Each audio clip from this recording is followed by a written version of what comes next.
Chapter 5. Fatima and I like to find bits and pieces of ourselves in the faces of movie stars. We've decided that Fatima has Sandra Bullock's dark eyes that are so expressive you could tell if she was laughing, even if her mouth was covered. Speaking of mouths, I have one, and it is big, like Julia Roberts.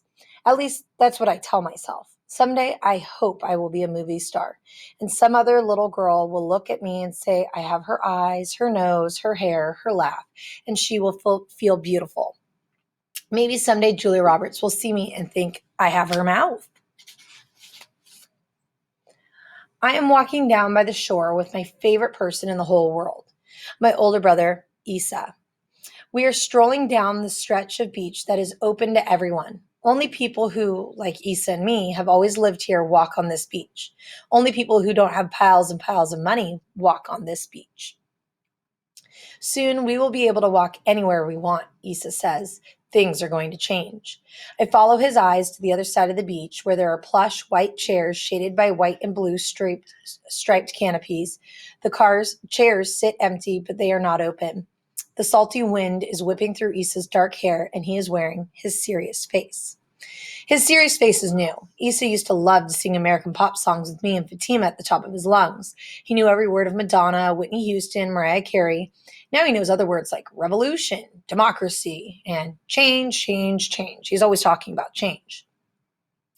My feet sink into the sand and I realize I do not want things to change. I want things to go back to the way they were, which I guess is another sort of changing, but it is not what Issa is talking about.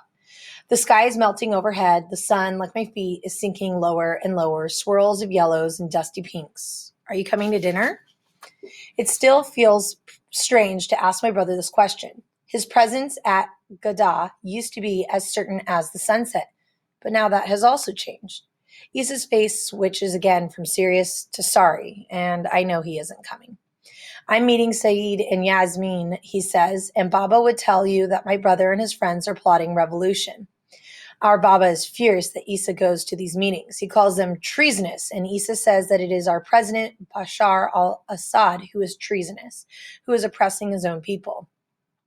Issa shouts at Baba about free elections and real democracy and unlawful use of force, and Baba shouts about stability and safety and then stability again.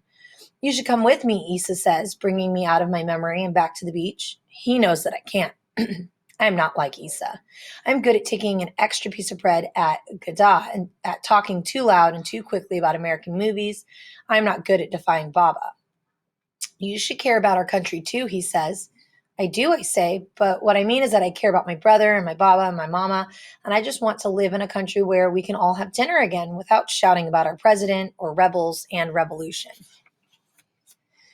Last summer, Fatima and I met a girl who was from Damascus. Her name was Samira, but she told us to call her Sammy, which was what her friend from London called her. London, she said. Did we know where that was? We said yes, which was true and not true. I've heard of London, but I wouldn't know how to get there. Sammy pronounced the word London like Mary Poppins does in the movie, and I almost laughed, but then I realized she wasn't trying to be funny. She was being posh, which is an English word she taught me. Sammy's family had lots of money.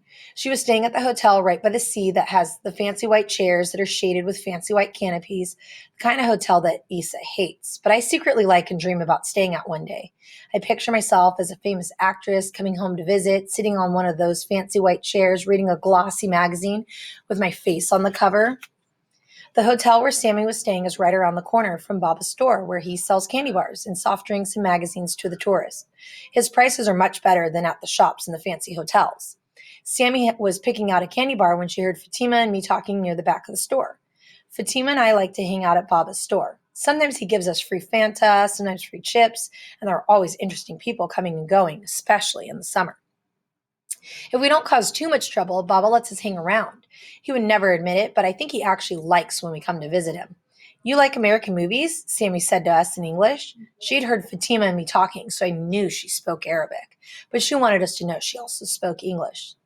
Yes, Fatima said loudly back to her in English, even though Fatima's accent is not as good as mine.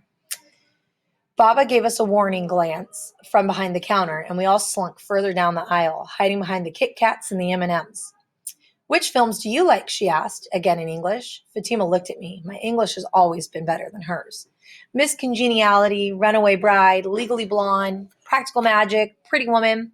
Last two we weren't supposed to watch because witches um, and them scare Mama and Auntie Amal, but Issa bought us those movies from a store in our neighborhood that sells recordings of American movies. We hid the tape in a box behind a pile of clothes that I don't wear anymore. Sammy frowned at us. Later, I would realize this was the moment she decided Fatima and I were not posh. You like old movies. We gave her a blank stare and said, "What about?" She listed lots of movie titles we had never heard of. Later that summer, Sammy took Fatima and me to the movie theater that is right downtown by the fancy new shops that were built just for the tourists.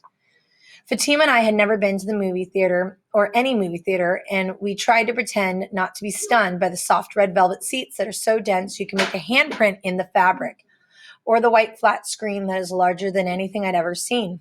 We watched a new American movie, and I didn't recognize any of the movie stars. They talked so fast, and I spent most of the time trying to keep up with the subtitles that rolled across the bottom of the screen. Afterwards, Sammy said, "See, now you'll be able to talk about a movie that isn't 100 years old." I smiled and didn't tell Sammy that I still like Miss Congeniality better. Today, the air is so soupy that it feels like I am living inside someone else's mouth. I wake up at the sound of the first adhan, the muezzin's voice echoing through my room, but I do not get up to pray. Instead, I roll over and press my face into my pillow and pray for cool air and sleep. When I get up, Mama is in the kitchen brewing tea. She has set out large chunks of feta and slightly toasted pitas. She toasts them right on the open flame in our kitchen. I know that everyone's mother makes them this way, but I still cannot imagine doing it myself one day. It seems so bold, so brave. It is playing with fire.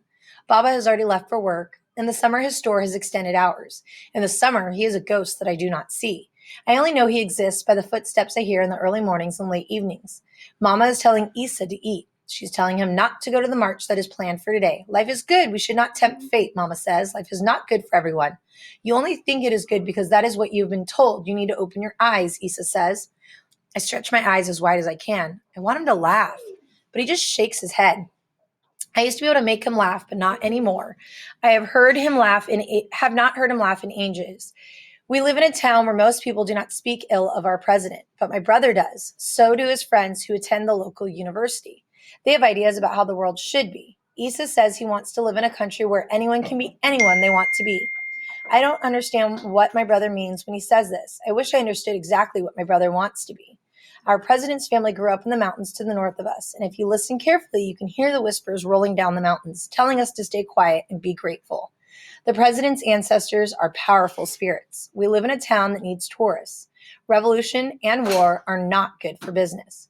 But my brother doesn't care. My brother, who no longer will imitate Reese Witherspoon or sing Whitney Houston with me. My brother wants to see things change, and I just want to hear him laugh again.